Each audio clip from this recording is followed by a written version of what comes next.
Pierre Poilievre revealed that because of Justin Trudeau, everything is getting very expensive in Canada, calling for his immediate resignation. Because expensive prices are getting out of control, people have started protests across Canada against Trudeau.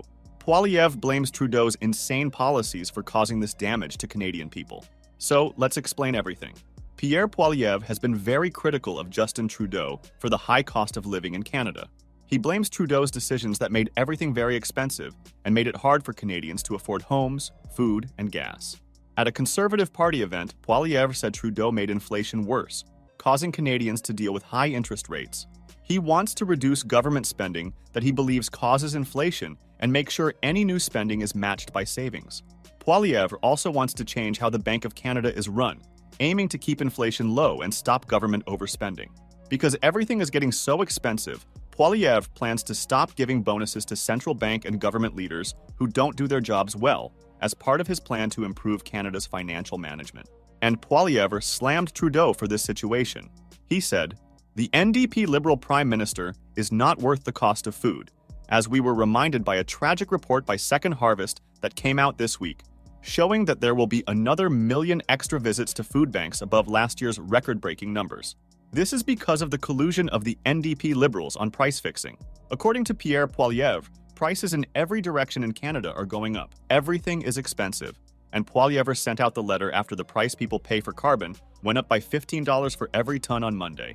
This increase means the carbon price for each liter of gasoline went up by about 3.3 cents and got even more expensive. If you fill a 50-liter tank, it will cost an extra $8.80 now, which is $1.65 more than it used to be. The leader of the opposition has been traveling around the country for the last month, going to places that usually support the Liberal and NDP parties in the Greater Toronto Area, Atlantic Canada, and British Columbia. He has been holding rallies called Axe the Tax. Poilievre has promised to respond to the trend of prices going up and to get rid of this policy if he gets elected as Prime Minister in the next election. Poilievre also said, "Everything is so expensive. It's not just that 2 million people a month can't afford groceries and are forced to line up at food banks. It's just now that those food banks are running out of food, and Canadians are diving into dumpsters, literally. There's a Facebook group called the Dumpster Diving Network. Shame. How can the Prime Minister look those people in the eyes?" The Conservative Party in Canada has always been against making consumers and small to medium businesses pay the extra charge on fuel. They say it's just another tax. With Poilievre leading, the party has been more aggressive, trying to link the cost of carbon to the increase in prices and the financial stress Canadians are facing. As Poilievre says, expensive prices is a big problem in Canada. Trudeau has argued against Poilievre's claim that the carbon charge is making it harder for families to manage their finances. He mentions that critics, including some conservative leaders of provinces, are exaggerating how much the fuel charge affects people. He also talks about the money given back to families every 3 months to help with the extra costs. This money helps low-income families the most. "Please meet with the premiers and hear what they have to say," Poilievre said in a letter he shared on social media on Tuesday. He asked for a special meeting with all of Canada's 14 top provincial leaders to talk about the problem with the carbon tax within 6 weeks of getting his letter. He also mentioned that they should talk about how expensive everything is becoming and let provinces choose not to follow the federal carbon tax and look for other ways to reduce emissions without using taxes. Furthermore, Poilievre has criticized Justin Trudeau for the expensive housing market as well, highlighting the issue as a significant challenge facing Canadians. Poilievre pointed out Trudeau's approach to the expensive housing crisis as insufficient, especially during a time when the country is facing a severe affordability crisis. He argued that the Liberal government's policies have not effectively addressed the root causes of the housing market's challenges, particularly criticizing the speed and cost associated with building permits as areas needing urgent reform. During the debate at the House of Commons of Canada, Poilievre slammed Trudeau. He said, "Trudeau promised to make it easier for Canadians to get a home, and since that time, the payments have actually doubled. You listen to him rattle off the billions he spent to achieve that failure. It kind of reminds you of that shady contractor who promises you that he'll build you a brand new home. But the cost just keeps going up and up and up, and the house never actually gets built." And the expensive housing market in Canada has been a hot topic, with many Canadians finding it increasingly difficult to afford homes.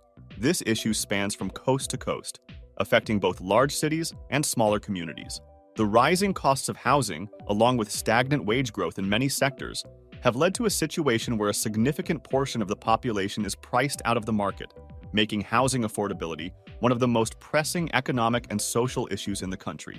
In his critique, Poilievre has emphasized the need for more straightforward, tangible solutions to the expensive housing crisis, such as axing the carbon tax and reducing governmental red tape that he believes hinders home construction and affordable housing development. He aims to resonate with ordinary Canadians' concerns by simplifying his message, focusing on their right to affordable housing and criticizing the bureaucracy that he sees as a barrier to this goal. And this issue is critical in Canada because prices are going up and everything is more and more expensive. The cost of housing has escalated to the point where the average price of a home more than doubled from $413,000 in 2015 to over $800,000 at some point in 2024. In addition, according to Poilievre, the problem of expensive housing affordability in Canada is profound, impacting not just the economy, but the social fabric of the country. As Canadians struggle with the escalating costs of owning or even renting homes, the political discourse around housing reflects broader questions about government policy, economic management, and the role of federal and municipal authorities in facilitating or hindering access to affordable housing. In essence, the housing market crisis in Canada has become a pivotal issue in the political arena, with Poilievre emphasizing it to critique Trudeau's policies and present his vision for a more affordable, accessible housing market. And that's it for today. Subscribe to our channel and hit the notification bell.